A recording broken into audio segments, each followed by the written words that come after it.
ตั้งแต่เราตั้งวัน1986มันเกิดมาแอนบอกมันจะปีละ85 86เขาซื้อติดมา3 วันเขาก็ได้แทนไอ้พันรัฐบาลมาคือย้อนไปดูมาที่ลายปันใดข้าวใดคนนึงมายืนเอาไปเป็นส่วนตัวได้นางเอลิสเมื่อนั้นอาจารย์ไปดูเข้าบอกประชุมตลาดรถไปถามนางเอลิสแดงถามรอยเยอะแดงว่านางเอลิสบอกเป็นเจ้าของวัดว่าคนนั้นคนนี้บอกนางเอลิสแล้วก็รอยเยอะเป็นผู้ใดเป็นวัดทุกคนเป็นเจ้าของเพราะมันเป็นงาน profit organization รอยเยอะไม่ต้องบอกว่าในนั้นดังนั้นทุกคนให้เข้าใจว่าโบนี้ผู้ใดที่จะมายืนเอาวัดเอาได้โดยที่พวกเขาเนี่ยซักทางกัดมือแง่ดูแลเพิ่นพวกเขากับเพิ่นลูกเพิ่นหลานต่อไปอีกนั่นบอก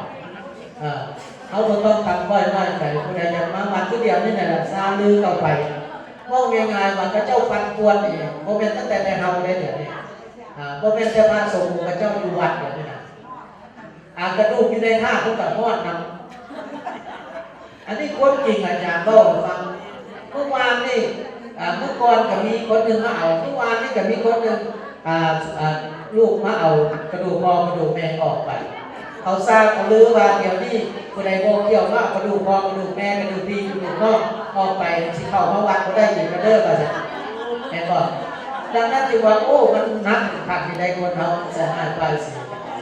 มันก็เป็นเดือดร้อนแต่ในเฮาคนเดือดร้อนแต่ครูบาอาจารย์แม้แต่กระดูกอยู่ในท่ามันก็จะเดือดร้อนอาจารย์ด้วยว่าโอ้ยนอนเรียกว่าไปซักกันนิจาบางสกุลเนี่ยพระเจ้าอาจารย์กันเลยน้ำตาเติมอยู่ในท้องมันบนเกิดการวันนั้นก็กับมีหลายคนอยู่ที่โทรมาหาอาจารย์โดยปกว่าจะเอามากระดูกหัวกระดูกพอกระดูกแม่ออกไปอาจารย์ก็บอกว่าให้ใจเย็นๆก่อนโบแมนว่าธนาคารกับสิมายืนเอานิ้วคืนสมมติว่าเขาสิมายืนเอาอีหลีอีหล่อเขากระจายเขาอีหลีอีหล่อนะเขาต้องเปิดให้เขายางหน่อยต้องเดือนนึงไปก่อน6 เดือนหรือว่าเอาว่าเพื่อไว้แค่2 เดือนเนาะสิซะเขาต้องเปิดโอกาสให้เขาว่าเจ้าอยากได้อย่างทรัพย์สินของเจ้าเนี่ยไปต่อให้เจ้าควรออกไปแม่บอกในงาน2 เดือนหรือว่า3 เดือนเขาก็มีเวลาว่าในงานสิซะกันสมมตินะดังนั้นเขาอาจารย์ที่บอกว่าพวกที่โทรมาอาจารย์บอกให้ใจเย็นๆตามใจว่าไปยังอยู่วัดอยู่ที่เจ้าก็ต้องห้อนใจหรอกจะสู้ให้คนเดือดร้อนมันถอยมันนอนอยู่แต่อันนี้ว่าความจริงไงพี่น้องฟังว่าความเดือดร้อนความกระทบกระทั่งแม่อยู่ผู้พระเจ้าเรียนพระเจ้าสร้างเดือดร้อนพระเจ้าบ่ได้นี้อย่างเพราะว่าพระเจ้านอนอยู่บ้านอยู่เมืองพระเจ้าบ่ได้มาเกี่ยวก็พาไปวัดไปเดี๋ยวนี้เทศจังหักลำบากผู้บาอาจารย์อยู่วัดก็คือเขาเห็นเดี๋ยวพอแสงเพชรกับยังอยู่นี่ครูบาแว่นไปเที่ยวมาแล้วมีเอื้อยเราสื่อนามมาลีครูบาวัดนะครูบาวัดที่เป็นระดับในวัดนะเราเอื้อยเราสื่อแล้วก็เที่ยวไปบ้านกันจะนี่แล้วเดือนต่อมาบาง2 ทิศก็เห็นลงมาสั่นเต่ากันอยู่เนี่ยพอแสงเพชรกับยังอยู่นี่อยู่แต่ว่าเนี่ยพอแสงเพชรนี่ครับเนี่ยทางดูนี่เราปล่อยลงมาเราจะมีกุฏิอยู่ทางป่าไปนะข้างพระฤาษีนะตู้พระฤาษีนะแล้วเรามีห้องนึงอยู่นี่รับเที่ยวขึ้นเที่ยวยกอยู่เดี๋ยวนี้ตู้ฟิเซอร์ใหม่นี่ก็จะซื้อมารับก็เป็นกับลูกแก่ไปกับเจ้าอยู่อันนี้พอแสงเพชรวันนี้เนี่ยพอเพลงพอจัดเพลงเนาะแล้วก็เป็นอย่างลูกเราอยู่อยู่ไอ้โอ้ลูกชายเราเนี่ยจะพูดว่าเราสมาผู้ใดปฏิญาพ่อกันหาพาลูกชายเราอยู่เลสตันเหมือนกันเท่าสุพรเขาเนี่ยพ่อกันหาอาจารย์กับโทลงอยู่เรานี้ปัญหาเขาเวลาแก่ตัวแล้วเรื่องทั้งพุทธจราทั้งปัสสาวะคันปัสสาวะก็ง่ายมันเป็นใครบอกขอโทษเยี่ยวนะบัดนั้นอุจจาระนี่มันบ่ไหวแล้วมาเวลามันปวดแล้วมันไปปวดหลังดังนั้นนะครับวันนี้คุณที่มองอยู่หันมันเห็นและกามันกระไก่ห้องน้ำแต่ศีรษะเราแต่จึงพอไปพักลูกซ้ายปัญหาที่หนัก แล้วก็ครูบาอาจารย์องค์อื่นๆอย่างนี้ห้องกับมีพาคันไลทั้งหมดทั้งปวงเนี่ยทางศาสนกิจอยู่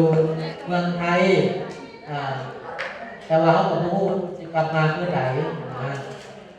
ตามที่มือก่อนอาจารย์ได้ยินข่าวอยู่ว่าท่านขอพักผ่อนก่อนแต่ว่าสิกลับมาอยู่แต่ว่าบางทีก็สิมันแล้วบุญธาตุพนมประจันอันนี้เว้าถึงข่าวของญาติทางแต่ว่าอาจารย์ก็เว้าในบอกให้พี่น้องฟังว่าพอเงินเองเงินบ่อยู่เงินแล้วมันก็ลำบากเลยก็มันก็ลำบากก็คือพวกเจ้าคันเพิ่นเป็นเจ้าอาวาสเป็นหยังเพิ่นจะคอยบ่มาอยู่วัดนะตัวนี้แหละอาจารย์จะคอยกดเอาลายไมโครโฟนจุดแบตเตอรี่ดังก็ดัง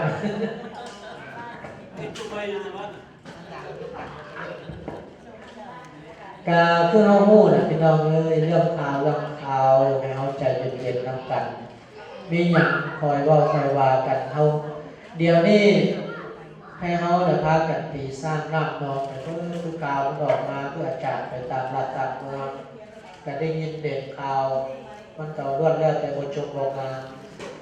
ได้ใส่หูใส่ตาของคนทั่วไปแต่ว่า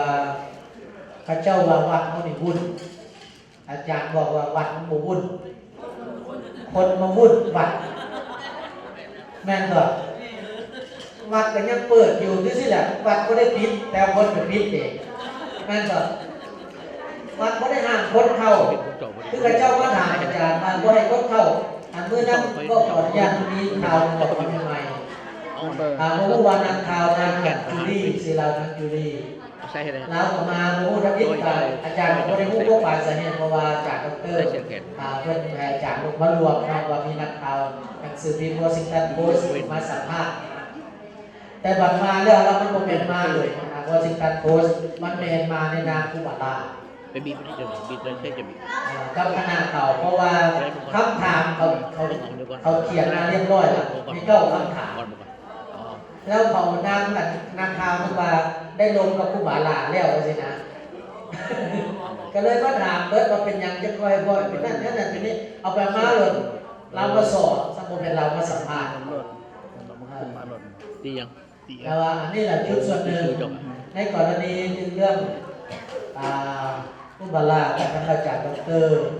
ได้อธิบายให้พี่น้องได้รับทราบบ่แม่นผู้ใดเฮ็ดแล้วอีกแล้วเฮ็ดแล้วอีกแม่นบ่ให้เขาเข้าใจว่าคืออาจารย์นี่นะเป็นซิติเซนแม่นบ่ผู้จักกฎหมายแม่นบ่อาจารย์คันก็จะเปิดธนาคารอยาก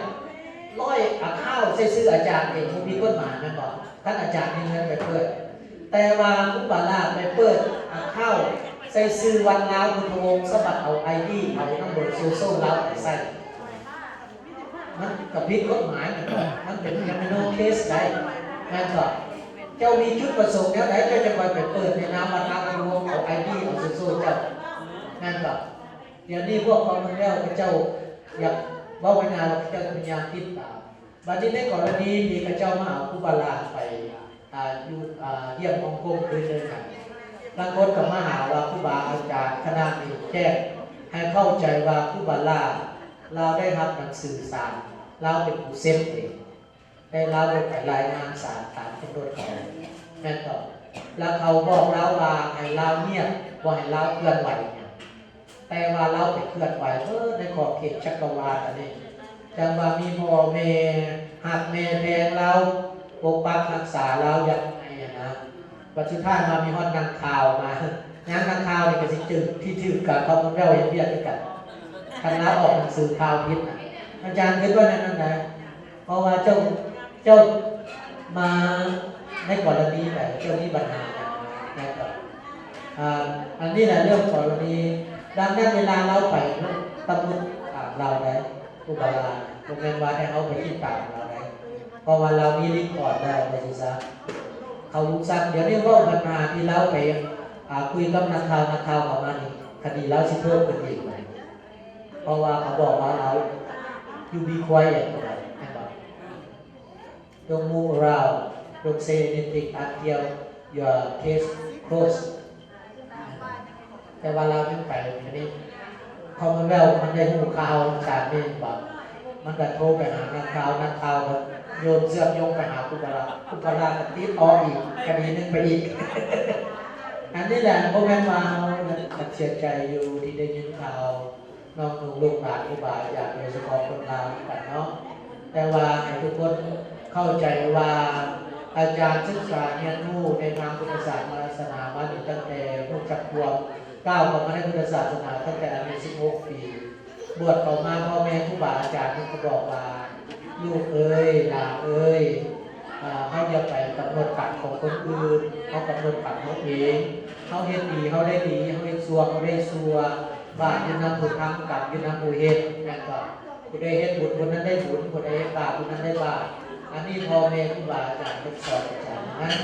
ดังนั้นอาจารย์ที่เขาได้เดือดร้อนเบิดเขาอยู่นี่มารยาทมันเบิดกฎหมายเขากับกระโหลกศีลธรรมกรรมฐานเขากับกระโหลกนั่นต่ออันนี้แหละเป็นชุดหนึ่งที่อาจารย์ดูน้ำโมเมต่อแก้วเป็นการเดียวใจมาถึงฐานนี้นะดังนั้นต่อไปเขาจะต้องมีสติอย่าพยายามฟังข่าวขาดเดียวแล้วกันให้ทุกคนได้เข้าใจนั่นกันว่าสมบัติพัฒนาที่เขาสั่งมานี่